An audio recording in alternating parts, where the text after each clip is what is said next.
वैसे तो शहरी मरियम के दिल से आर्यन की मोहब्बत को नहीं निकाल पाएगा, लेकिन उसने एक ऐसा तरीका ढूंढा है कि सांप भी मर जाए और लाठी भी ना टूटे। यानी कि वो करेगा कुछ इस तरह से कि जैसा कि उसने उसको पागल करार दे दिया। और मरियम को यही बताया जा रहा है कि वो कुछ देर पहले मेंटल हॉस्पिटल में रह के आ चुका है, जिसकी वजह से मरियम काफ़ी ज़्यादा परेशान होती है। वैसे तो वो लोग वहाँ से चले जाते हैं, लेकिन आप देखेंगे कि शहरी उसको प्यार से समझाने की कोशिश करता है और कहता है कि तुम मेरी बहन हो और मैं तुम्हारा बुरा नहीं सोच सकता हूँ। मैं जो भी तुम्हारे बारे में सोचूंगा तुम्हारे फ़ायदे के लिए ही सोचूंगा, लेकिन मुझे इस रिश्ते से कोई भी इतराज़ नहीं। देखो, मैंने उन्हें घर में आने की परमिशन दी और मैं इस बात के लिए राज़ी भी हो गया, लेकिन एक बात जो मुझे पता चली वो मैंने उनसे ज़रूर पूछना चाहिए, क्योंकि मैं तुम्हें देना चाहता था, उन्हें तुम्हें सौंपना, इतनी बड़ी चीज़ अपनी सौंपने जा रहा था, तो कैसे मैं उनको ऐसे ही दे देता। इसलिए मैंने ये सब बातें की हैं। आगे से आप देखेंगे कि मरियम कहती है कि ये सही मौका नहीं था बात करने का, तुम्हें उस वक्त बात नहीं करनी चाहिए थी। खैर, आप देखेंगे कि वो उसको काफ़ी ज़्यादा अपने प्यार की लपेट में लेकर उसको कह देता है कि तुम फ़िक्र मत करो, मैं जो करूँगा बेहतर करूँगा। अगर वो अभी भी तुमसे प्यार करता हुआ तो वो दोबारा वापस आएगा। इस पर मरियम कहती है कि तुम उसको नहीं जानते, वो बहुत ज़िद्दी है, वो वापस नहीं आएगा। ऐसा ही होता है। आप देखेंगे कि मरियम के दिमाग में ये चीज़ तो बैठ ही जाती है कि आर्यन का दिमागी तवाज़ुन थोड़ा-सा ख़राब है। इसलिए वो उसको अब बार-बार इस तरह से कहने की कोशिश कर रही है कि तुम फ़िक्र मत करो, मैं तुम्हारा इलाज करवाऊँगी तो तुम बिल्कुल ठीक हो जाओगे। इसमें इतना सोचने की, इतना घबराने की ज़रूरत नहीं है। यानी कि वो भी अपने भाई की बातों में लग चुकी है और वो उसको ऐसा करना चाह रही है। लेकिन आप देखेंगे कि मरियम को इस चीज़ की समझ नहीं आ रही है कि शेर जानबूझ के ये सारी हरकतें कर रहा है, आर्यन से अपनी दुश्मनी निकालने की कोशिश कर रहा है, लेकिन वो समझ रही है कि उसका भाई उसके फ़ायदे के लिए कह रहा है। आर्यन को काफ़ी ज़्यादा गुस्सा आता है और वो मरियम को कहता है कि मैं तुम्हें बार-बार यही बात समझाना चाह रहा हूँ कि तुम्हारा भाई जो कुछ कर रहा है अपनी ज़िद में कर रहा है ताकि हमारा ये रिश्ता ना हो पाए। इसके अलावा और कोई भी इसमें हकीकत नहीं है। इसके बाद मरियम कहती है कि नहीं, ये तुम्हारा वहम है, तुम सिर्फ़ और सिर्फ वहम कर रहे हो, इसके अलावा और कुछ भी नहीं है। ये हकीकत है कि तुम्हारा ज़हनी तवाज़ुन थोड़ा-सा ख़राब है, यानी कि तुम बहुत जल्द गुस्से में आ जाते हो। ये इन चीज़ों की लामात हैं। मैं इनको आहिस्ता-आहिस्ता हैंडल कर लूँगी, तुम फ़िक्र मत करो। आगे से उसको मज़ीद गुस्सा आता है और कहता है कि मैं तुम्हारे बगैर रहना सीख जाऊँगा, तुम फ़िक्र मत करो, क्योंकि मैंने तुम्हें बड़ा समझाने की कोशिश की है कि जो कुछ भी तुम्हारा भाई कर रहा है सिर्फ़ और सिर्फ़ उसकी ये गेम है और ये गेम रचा रहा है, लेकिन तुम्हें इन बातों की बिल्कुल भी समझ नहीं आ रही।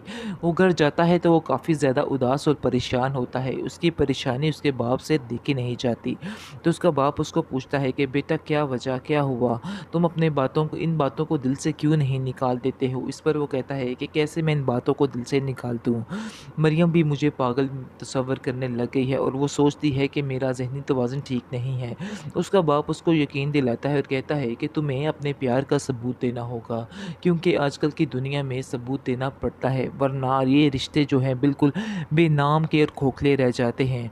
इसके बाद आप देखेंगे कि आर्यन कहता है कि मैं कैसे उसे यकीन दिलाऊं। वो अपने भाई से बहुत ज़्यादा प्यार करती है और उसके दिमाग पे यही सवार है कि जो उसका भाई कह रहा है बिल्कुल ठीक है। आगे से आप देखेंगे कि उसका बाप उसको समझाने की कोशिश करता है और कहता है कि तुम फ़िक्र मत करो, आहिस्ता-आहिस्ता सब कुछ ठीक हो जाएगा।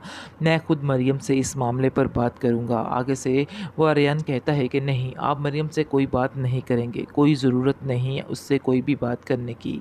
आपको भीख यानी माँगनी नहीं है, आपने अपने हाथ नहीं फैलाने उसके आगे। ये सब बातें सुनकर उसका बाप काफ़ी परेशान हो जाता है और कहता है कि तुम फ़िक्र मत करो, बहुत जल्द तुम्हारे हक़ में बेहतर हो जाएगा। टेंशन नहीं लेनी है तुमने, मैं तुम्हारे और मरियम साथ को हूँ। यही बताया जा रहा है कि वो कुछ देर पहले मेंटल हॉस्पिटल में रह के आ चुका है, जिसकी वजह से मरियम काफ़ी ज़्यादा परेशान होती है। वैसे तो वो लोग वहाँ से चले जाते हैं, लेकिन आप देखेंगे कि शहरी उसको प्यार से समझाने की कोशिश करता है और कहता है कि तुम मेरी बहन हो और मैं तुम्हारा बुरा नहीं सोच सकता हूँ। मैं जो भी तुम्हारे बारे में सोचूंगा तुम्हारे फ़ायदे के लिए ही सोचूंगा, लेकिन मुझे इस रिश्ते से कोई भी इतराज़ नहीं। देखो, मैंने उन्हें घर में आने की परमिशन दी और मैं इस बात के लिए राज़ी भी हो गया, लेकिन एक बात जो मुझे पता चली वो मैंने उनसे ज़रूर पूछना चाहिए, क्योंकि मैं तुम्हें देना चाहता था, उन्हें तुम्हें सौंपना, इतनी बड़ी चीज़ अपनी सौंपने जा रहा था, तो कैसे मैं उनको ऐसे ही दे देता। इसलिए मैंने ये सब बातें की हैं।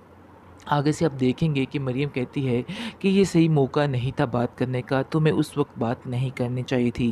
खैर आप देखेंगे कि वो उसको काफ़ी ज़्यादा अपने प्यार की लपेट में लेकर उसको कह देता है कि तुम फ़िक्र मत करो, मैं जो करूँगा बेहतर करूँगा। अगर वो अभी भी तुमसे प्यार करता हुआ तो वो दोबारा वापस आएगा। इस पर मरियम कहती है कि तुम उसको नहीं जानते, वो बहुत ज़िद्दी है, वो वापस नहीं आएगा। ऐसा ही होता है। आप देखेंगे कि मरियम के दिमाग में ये चीज़ तो बैठ ही जाती है कि आर्यन का दिमागी तवाज़ुन थोड़ा-सा ख़राब है।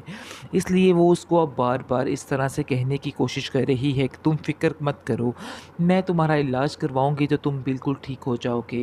इसमें इतना सोचने की, इतना घबराने की ज़रूरत नहीं है। यानी कि वो भी अपने भाई की बातों में लग चुकी है और वो उसको ऐसा करना चाह रही है। लेकिन आप देखेंगे कि मरियम को इस चीज़ की समझ नहीं आ रही है कि शेर जानबूझ के ये सारी हरकतें कर रहा है, आर्यन से अपनी दुश्मनी निकालने की कोशिश कर रहा है। लेकिन वो समझ रही है कि उसका भाई उसके फ़ायदे के लिए कह रहा है।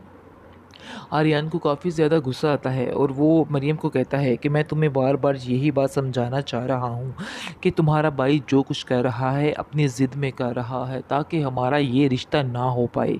इसके अलावा और कोई भी इसमें हकीकत नहीं है। इसके बाद मरियम कहती है कि नहीं, ये तुम्हारा वहम है, तुम सिर्फ़ और सिर्फ़ वहम कर रहे हो, इसके अलावा और कुछ भी नहीं है। ये हकीकत है कि तुम्हारा ज़हनी तवाज़ुन थोड़ा-सा ख़राब है, यानी कि तुम बहुत जल्द गुस्से में आ जाते हो। ये इन चीज़ों की अलामात हैं।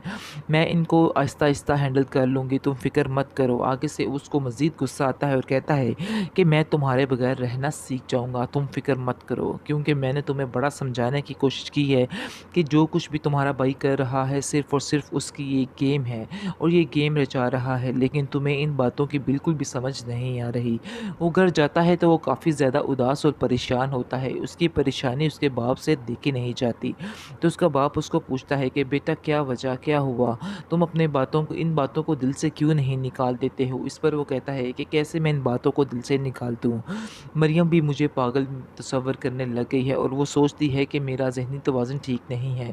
उसका बाप उसको यकीन दिलाता है और कहता है कि तुम्हें अपने प्यार का सबूत देना होगा, क्योंकि आजकल की दुनिया में सबूत देना पड़ता है, वरना ये रिश्ते जो हैं बिल्कुल बेनाम के और खोखले रह जाते हैं। इसके बाद आप देखेंगे कि आर्यन कहता है कि मैं कैसे उसे यकीन दिलाऊं। वो अपने भाई से बहुत ज़्यादा प्यार करती है और उसके दिमाग पे यही सवार है कि जो उसका भाई कह रहा है बिल्कुल ठीक है। आगे से आप देखेंगे कि उसका बाप उसको समझाने की कोशिश करता है और कहता है कि तुम फ़िक्र मत करो, आहिस्ता-आहिस्ता सब कुछ ठीक हो जाएगा।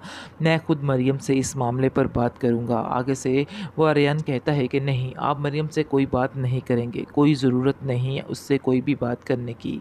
आपको भीख यानी माँगनी नहीं है, आपने अपने हाथ नहीं फैलाने उसके आगे। ये सब बातें सुनकर उसका बाप काफ़ी परेशान हो जाता है और कहता है कि तुम फ़िक्र मत करो, बहुत जल्द तुम्हारे हाथ में बेहतर हो जाएगा।